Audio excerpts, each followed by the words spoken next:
Welcome back to another episode of the Amateur Hour podcast. Colin is joining me today. Hello! And today we are going to be talking about Lou Williams. Yeah. This was a question that got sent in that By I was who? very fond of. At Augustus_Oku on Shout out Instagram. Gus. Shout out Gus. He sent me this question. He asked me, if Lou Williams win one or two more Sixth Man of the Year awards, can he be a Hall of Famer? So you asked me that question about a week or two ago, and my initial thought was yes. And as of right now, I'm going to stick with it, but not to the extent that I was talking about it before. I think if Lou Will wins at least one more Sixth Man of the Year award, I think he will be a Hall of Famer. Strictly off the fact that that's such a unique feat to have accomplished. He's already tied for the most. With Jamal Crawford. But about what I was saying was that it's such a unique feat that I think you almost have to put him in the Basketball Hall of Fame because, winning a Sixth Man of the Year award is cool, right? That's a great accomplishment. But normally the players who win those graduate to greater roles. Like James Harden. Such as James Harden. It's tough to believe that James Harden actually won a Sixth Man of the Year award in 2011-2012, considering where he is today. And obviously every player's circumstance and the team they're on is different. But generally, when you win that award, you're expected to, keep improving, right? Because you're that piece off the bench. Maybe there's an injury that happens or whatever. But he's managed to do it 3 times while still putting up, I think, 14 points a game in his career. And as of right now, as of the past 3 seasons, he's been having the best 3 seasons of his life. Including the current season. Including the current season that he's on right now. 2 seasons ago when he first joined the Clippers from the Houston Rockets, that was his second Sixth Man of the Year award, and that was the first time in his career that he put up north of 20 points, and he put up 22.6, which serves at his career high right now. Very impressive. Very impressive, especially coming off the bench. And one thing that I do want to say about Lou Will is that excluding that first season with the Clippers, which was in 2017-2018, excluding that season, he hasn't played more than 30 minutes a season, except for the season that he's on right now, but that may change. He has only played more than 30 minutes throughout a season one time in his career, which is insane. He got 29.9 1 year. 1 year. Basically, but out of his, 14 years in the league? Two years, we'll say. He's played 30 He's only played starting minutes twice, and everyone regards Lou Will as this professional bucket getter. He's not on the court for defense. He's not on the court for his playmaking. He's on the court to give you a bucket when you need it. Here's why I think you're wrong. It comes down for a Hall of Fame as, you got to be elite and you got to have accolades. Lou Williams has never been an all-star, even though he should have been. I think he should have been 2 seasons ago. Yeah, he should have been, but he wasn't. And he has never been an all-star. He won't be one this year. Only 3 players who have ever won a Sixth Man of the Year award have been Hall of Famers. I know the award is very relatively new. First one being in 82-83, but only 3 Sixth Man of the Years have ever been inducted into the Hall of Fame. Kevin McHale. First one is Bobby Jones, but Bobby Jones was a 5-time All-Star, an NBA champion, an All-NBA, and an 11-time All-Defensive player. Kevin McHale, another one, who is in the Hall of Fame, a 7-time All-Star, a 3-time NBA champion, a 6-time All-Defensive, a 1-time All-NBA, and an All-Rookie, along with his 2 Sixth Man of the Year awards. Yeah. Bill Walton is the final one, who has 2 All-Stars, has been a block champion, has been an All-NBA twice, All-Defensive twice, a Finals MVP, an NBA MVP, along with his Sixth Man of the Year award. Wow, that's insane. So these guys who have been inducted from winning their Sixth Man of the Year award would have been Hall of Famers without the Sixth Man of the Year awards. There will be another person. Very safe to say. There will be another James person. Harden. I was going to say Manu Ginobili. Manu Ginobili and James Harden will also be Hall of Famers. You could probably even make a case for Jason Terry. That might be a stretch, but Jason Terry is... We can safely say that Manu Ginobili and James Harden will be MVPs. But again, will be Hall of Famers. Again, the accolades. Manu Ginobili has how many NBA championships? Is it 3? 4? Let me look it up. James Harden has been an MVP. This guy has been a scoring champion how many times? Twice. Manu Ginobili's been an All-NBA twice, and 4-time NBA champion, along with 2-time All-Star. He's going to be a Hall of Famer. James Harden has been an MVP. He's been an assist champion. He's been 2 scoring champions. He's been an All-Rookie. He's been an All-NBA. Lou Williams, his only accolades in his career are the 3 Sixth Man of the Year awards. And though he's going to finish his career with at least 4, because he's going to win this year, he may win next year, but after this year, after the next season, or let's say, we won't say after this year, he'll be 34. He'll be declining soon. Like I don't know, man. He's been 33 now, but he's put up the best seasons of his career in the past 3 years. You're right, but Father Time is undefeated and will at some point hit Lou Williams. Eventually, yeah. It will eventually. I don't know if it'll happen next season, I'm not saying it, but it will eventually. He's going to finish with at least 1 more 6 Man of the Year. He's going to finish with at least 4, maybe 5, because it's the Lou Williams Award right now. But the stats aren't, like, they're very good, like, especially for the minutes played. They're excellent, in fact. But when you look at the career stats, 42% shooting, under 35% 3-point, career 14 points per game, even though he's putting up great numbers right now, and these stats are likely to go up. There's no ring, there's not one All-Star, and he probably won't finish his career with any All-Star appearances. That's fair. But you know what? He might finish with a ring. I'll give you that. He might win. He could this year. There's or a next good year, chance he could this right? year, Because he's got the 2-year contract with the Clippers. He might win the next 2 years, but he doesn't really have the accolades. And we've done 2 episodes before on if X should be a Hall of Fame. We did it on Lowry and we did it on Gasol. Mm-hmm. I said both of them are, where you said Gasol was and Lowry wasn't. And one of the things for Lowry was the accolades, because he's been a 5-time All-Star and he's been an NBA champion. But I just feel like the footprint he's left on basketball, especially in Canada, is tremendous. That's why I was so strongly on him being a Hall of Famer. But guys like Marc Gasol have the incredible accolades, like the ring, the Defensive Player of the Year, the All-Defensive Teams, the All-Star appearances, where Lou Will only has the 6 Man of the Year awards. And I just don't think his stats are tremendous enough to push him into the basketball's elite in the Hall of Fame. Just because, he's only averaged north of 20 points per game. It'll be twice so far, probably 3 after this year. Yeah. Nothing ridiculous about his stat line jumps out. If you ignored the 6 Man of the Year, if you didn't know that he won 6 Man of the Year, this is a serviceable player. Probably a starter if you look at his stats. Oh yeah, probably a starter. So that's my case against Lou Williams, and I love Lou Williams. I love the guy. I think he's a great, but I just don't. This is elite we're talking about. One thing I want to say for Lou Will is, he only has as of right now, 3 6 Man of the Year awards. But yeah, like you said, I think if he gets 1 more, I think he should be in the Hall of Fame, because the Basketball Hall of Fame, yes, it is for the most part based on stats and accolades, but you also have to take into consideration the impact that players leave on the game, and that's what you said for Kyle Lowry, especially in Canada. I think the footprint that Lou Will is going to leave for future generations, kind of like an underrated guy. He hasn't been a starter pretty much ever in his career. He's only, out of the 947 games he's played so far, he's only started 112 of them. And I think the message that you send to younger players coming up who are maybe underrated or aren't getting, the minutes played or the touches that they want, I think you're telling these players, look, you can still be a great player. You can still win awards. You can still get all this recognition, even if you're not the main focal point of a team. Even if you're not in the starting lineup, you can still be recognized as among the elite players in the NBA.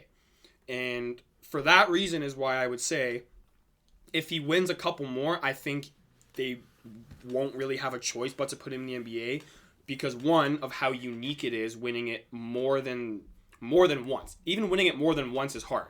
But Lou Will and Jamal Crawford have both won it 3 times. And I think if they're going to put either of these 2 players, being Lou Will or Jamal Crawford, in the Hall of Fame, I think it's going to have to be Lou Will. Yeah. If he wins one more. If you had to pick between the 2. If he wins 1 more. And yeah, like I said, being the guy who comes off the bench, who's maybe overlooked, isn't the star of the team, to still have that profound of an impact on a team, I think for me that outweighs any career stats or accolades that they could have achieved. What I'm going to argue against what you've said in terms of it being difficult to win 26 Man of the Year awards and like he's never been a starter in his career. The problem with Lou Will is that he is pretty incapable of being a starter for some reason. And it comes down to him. It's not like the reason it's hard to win this award many times is like you said, when you play that well off the bench, some team or the same team is going to be like, hey, you need to start. You need to play more minutes, right?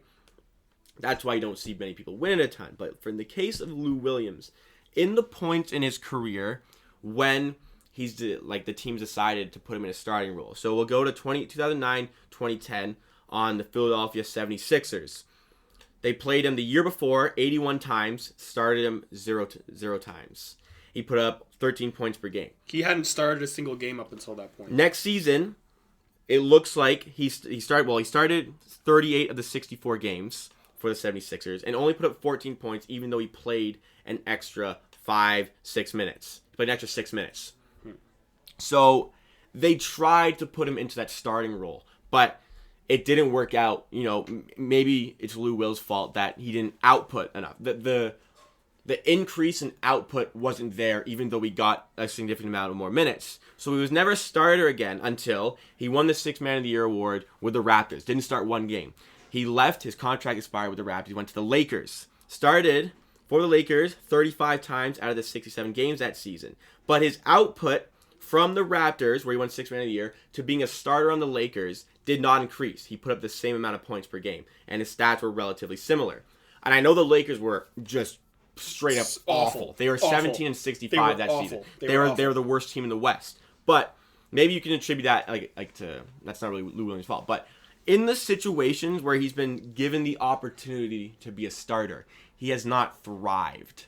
So I put it a bit on him for not thriving in those extra minute roles. For some reason, maybe it's a mental thing, maybe psychological, he has not been able to output the same as a starter. And I don't know what it is, but he's destined to be a 6th man. I want to disagree with that point a little bit.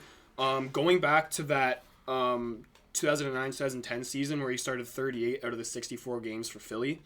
The year prior, he played 81 games and didn't start a single one. But the next season, when he started playing a little bit over half, or he was starting more than half of the games that he played in, he had, he went from 12.8 points to 14. Okay, that's not a huge increase, but his assist numbers went up, his steal numbers went up, his rebounding numbers went up, his free throw percentage numbers went up, his overall efficiency he was way more efficient. He went from 39% from the field the year prior to 47% the next year when he was starting more games for Philly. Mm-hmm. That's great. He also went from 286 shooting from 3 to 34%. Also, as a 23-year-old kid, that's not, as a young ascending player, you're not expected to be that primary role, that primary scorer. In very few circumstances are you a super young player who is given the reins to the team right away, who is saying, you're the guy, go. Sure. But for Lou Will, he was never looked at that. He was a 6th-round pick. I don't think anyone would have expected... No, sorry, not a 6th-round pick. A 2nd-round pick. I don't think anyone would have expected that a 2nd-round pick would start half of the games in the 09-10 season as a 23-year-old guard and still put up 14 points while increasing all your numbers from the year prior. I think... that's where I want to disagree with you a bit. I think he has thrived when he has been starting. I don't think he's thrived as a starter. I think he has. 15 points isn't serviceable enough to be a starter? But what I'm saying is he doesn't excel as a starter. He excels. But he excels coming off the bench, and that's what makes him so great. It's all a mindset. Yeah, but it's all his mentality. Look, I'm not disputing the greatness of Lou Williams, but there's remember we're talking about the absolute elite tier of NBA talent or basketball talent. This is the the Basketball Hall of Fame. This is absolutely elite. You know what? It's a good point on 23 years old at Philly, and he got way more efficient. But why has he never been able to excel in that? Maybe that's not him. But again, I'm gonna knock him. I gotta be tough on him because this is elite again. Like I said, It's fair. I gotta be tough on him. Like this isn't just you just give it to people because they're really good. This is the absolute elite tier of basketball players. I think what's so unique about the 6-man position is that you can be like a really good basketball player, sort of like how Lou Will has been. Lou Will's been a great basketball player. You can be a great basketball player, but certain situations kind of cater towards how a person is playing and how the team is playing. One example I want to bring up right now is with Andrew Wiggins. I always thought Andrew Wiggins had potential to be good, but he kind of started tailing off the past couple years. But as of right now, he's playing really well. He's putting about 26 points per game. But it's about situation and mentality. And I think that's what's really changed for Andrew Wiggins. I mean, I'm not going to go about Andrew Wiggins, but I'm saying in terms of Lou Will, I think situation, especially playing in Philadelphia, they weren't, from my recollection, they weren't the greatest team in the early 2000s. But Philly were in the late 2000s. Like 07, 08, 09. Like they weren't great. But what I'm saying is mentality with that goes a long way. And I don't know what Lou Will's mentality is or what he's thinking when he gets on the court. But realistically, when you're on the court, you should be ready to go. Like you should be performing at the same level or fluctuating a little bit consistently. But the fact that Lou Will has, what you were arguing, not necessarily thrived in a starting role, I think that comes down to mentality, where you're you aren't given the reins to the offense. You don't have all this weight on your shoulders. You can play more freely. You aren't as concerned about repercussions, right? Think of the Clippers right now. I don't think Lou Will coming off the bench is concerned about the repercussions as much as a player like Kawhi Leonard or Paul George, because those players are superstars. They're expected to be that superstar level every single night. And if they are slumping or if they're having a bad stretch, then those repercussions could be huge. But for a player like Lou Will, where he's coming off the bench, he's not as worried about all this pressure, all this weight on his shoulders from being a starter and from being, you need to be a focal point of the offense. Well, you know what? If you're an NBA Hall of Famer, you should be able to thrive with that pressure. You should be able to... He has, but it's been when he's coming off the bench, which is so interesting to me. That's all mindset. Oh, for sure. It's all mindset. Yeah, you're right. I said before, it was psychological, but I'm gonna for me to put him there's a lot of other guys who should be in that aren't in. Ben Wallace isn't in the Hall of Fame. Ben Wallace was they should have named the Defensive Player of the Year trophy should be named after Ben Wallace. The guy made it a monopoly. He monopolized the Defensive Player of the Year award. He won it 4 times. He was an All-NBA first team 5 times and All-NBA second team 3 times. He's been an All-Star 4 times, not to mention he was an NBA champion. That guy's not in the Hall of Fame. That's fair. Guys like Chauncey Billups, the Finals MVP, not in the Hall of Fame. The list can go on. Chris Webber, another guy, not in the Hall of Fame. These are high-quality NBA players who aren't in the Hall of Fame. Will they get there someday? Maybe. But we're not quite there yet. Mm-hmm. And if Lou Will is to be in the Hall of Fame, it would be a long time before we see that. And personally, the only way he'd get in is if they because he has a 6 Man of the Year record, because he'll have 4 or 5 at the end of his career. Just for that, they'll put him in just for the record, and I don't think that record will be broken for a long time. That's what I'm saying. I think that I don't think he'll get into the Hall of Fame because he's this superstar player winning all his awards. I think he will get in because of what the points you just made, because of how unique it is, and because of how well he's thrived in those I don't want to say underdog positions, but how well he's thrived being willing to come off the bench. Right? A lot of players with Lou Will's skill set and scoring ability, a lot of players like that would not like coming off the bench, let alone for a season. He's done it for his whole career. He has made a living off of coming off the bench, and he has never complained. He's never been I need to be starting. He probably knows he should be a starter, but he just accepts his role. He's a humble guy. Like if that's what I'm saying. He interview like them, like in terms of like his lifestyle. Like he's not like a flashy guy. Like you can find a lot of interviews about him talking about this kind of stuff. And yeah, like the main reason I think he will be in the MVP or the Hall of Fame is that the uniqueness of his traits and his accomplishments is so like unparalleled. It's so unparalleled, and it's so like I don't think we'll ever see another 3-time Sixth Man of the Year. I think it'll be rare, but I don't think we'll ever see that for a very long time. And for me, that's the reason why I think he should be in the Hall of Fame. Just because of how well he's thrived in his role, and how it's kind of like that like beaming light of hope for all the players that are like coming off the bench their whole career. You can still be a serviceable part of a good team. You can still have a major role in a team, but just because you're starting doesn't mean you can't. You know what I mean? Yeah.